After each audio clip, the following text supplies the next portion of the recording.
So we're back with TBATE chapter 196, and the chapter starts off as a flashback. And we're once again back with Gray, Nico, and Cecilia. And so far during the chapter, they're out basically shopping for new school supplies. And the person who seems the most excited about going to school and learning and all that is Nico.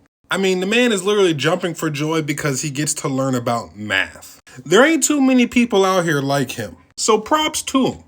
And then we get some more like comedic aspects. Gray hitting him's like, yo, if you keep acting like this, I ain't finna sit with you. And Nico's like you have any other friends to begin with. And Cecilia responds with him like, y'all, I ain't finna sit with neither of y'all if y'all keep acting like this. I get it, man. They acting cringe. Then we get another panel flashing to them like on the train. And yes, in Gray's old life, or Arthur's old life, he was kind of more in like the future, basically. So they got some nice technology in the area. And we get another panel to Gray and his inner thoughts, basically saying like the city that they're in right now, it has never been pleasant to him. And they go to an area where it's not the best area too. And they're only going there because Nico says, yo, like we can get the rest of our supplies here because it's cheaper. We had to go to the other places mainly because that's the only way we can get our official stuff. Gray's not really having it though, because he's just like, hey, all right, bet, but let's hurry up.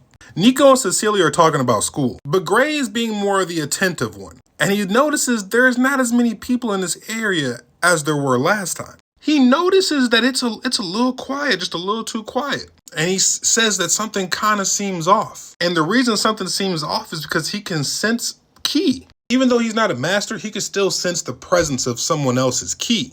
And he goes back and doubles down again, even though I'm not a master, I'm sensing somebody's emotion right now. And he says that emotion is bloodlust. I ain't gonna lie, as a little kid and that's what you sense, that would be traumatic for me too. I ain't gonna lie to y'all. And right when Gray turns his head, he sees the person peering out the window ready to strike. And it basically confirms whatever he was sensing. Gray hurries up and pushes Nico and Cecilia out the way of her getting hit with that shot. I mean, his senses really saved their life. They better be thankful. But the shot does grade Cecilia just a little bit.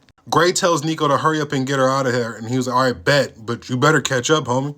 Gray's reactions and senses help him out because he basically blocks the other shot. And he notices this isn't a normal kind of bullet. And on top of that, he notices that whoever shot that bullet, they have some strong aura. Things is looking kind of tricky for Gray and the gang. Gray, while he's trying to run away, Gray overhears him, do whatever you need to do with the boys, but we need to keep the girl alive.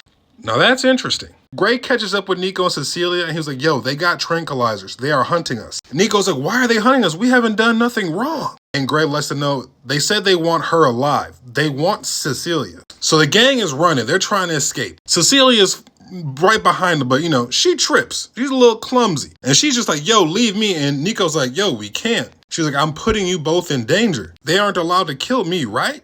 And Gray's like, that's true, but we kind of need to hurry. And they were like, all right, bet, but at least take this. And then they hurry up and kind of skedaddle out of here. Cecilia's like, yo, please don't leave me. Please don't leave me. And the guys come up and, you know, they found their target. The two dudes came up and was like, all right, bet. It looks like they left her and abandoned her.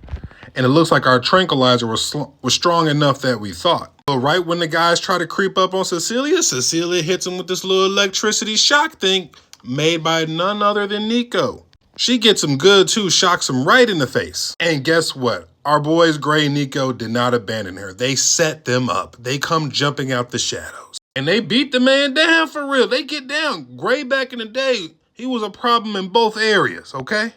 Not areas, but I mean timelines. Gray was really cooking his butt. But then the guy, you know, he is older and bigger, he gets the advantage on Gray. He even says, yo, you got some potential, kid, but, you know, too bad things are just the way they are. And things is looking pretty grim for Gray. But our guy is a master fighter. He's a master strategist. And he had that tranquilizer bullet in the cut. And he stabs him with it. And he's like, guess who's not following us now? Nico carries Cecilia out of here and he's like, all right, bet, come on, we need to hurry up and get out of here before anybody else shows up. And the guy was like, the best way to run is to kill us and run far away. He told him, brats, you have nowhere to go. As the tranquilizer, seeping into his bloodstream. So yeah, y'all got nowhere to go. And I made sure of that. And then they get back to the spot. It's in flames. Gray rushes in to see what's happening, what's going on. And then we see a body. Gray gets there and pulls off the curtain. And guess who it is? The headmaster.